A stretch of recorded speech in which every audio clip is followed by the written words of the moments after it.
গুলশান ২ নম্বরে Manarat international school and কলেজে ৪টি ভোটকেন্দ্র, যেখানে নারী ও পুরুষ ভোটারের জন্য ২টি করে কেন্দ্র নির্ধারিত।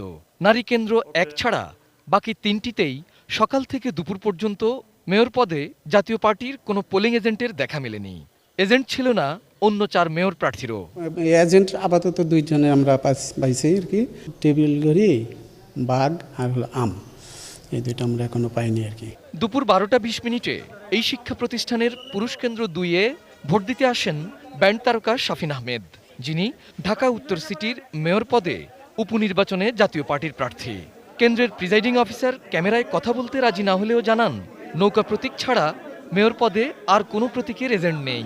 অথচ বিষয়টি টেরই পাননি শাফিন আহমেদ।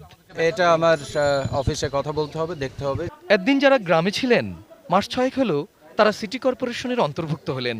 নবগঠিত সেই ৩৮ নম্বর ওয়ার্ড ময়নাট্টেকের ভোটাররাও হতাশ। সেখানকার শিশু নিকেতন কেন্দ্রের প্রিজাইডিং অফিসার গোপাল চন্দ্র বর্মন জানান, তার কেন্দ্রেও একই দশা, আছে শুধু নৌকার এজেন্ট।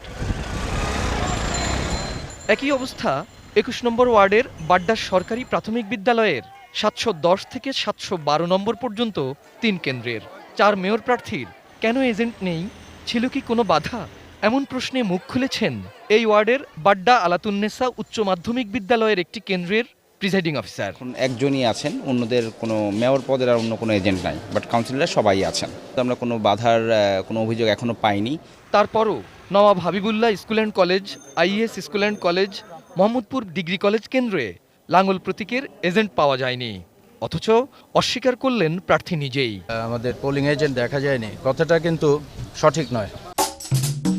তবে গান দিয়ে যিনি মানুষের হৃদয় জয় করেছেন, মুগ্ধ করেছেন অসংখ্য শ্রোতা দর্শক, রাজনীতির মাঠে এজেন্ট নিয়ে নিজ দলেই কি তিনি বিভ্রান্তিতে পড়লেন?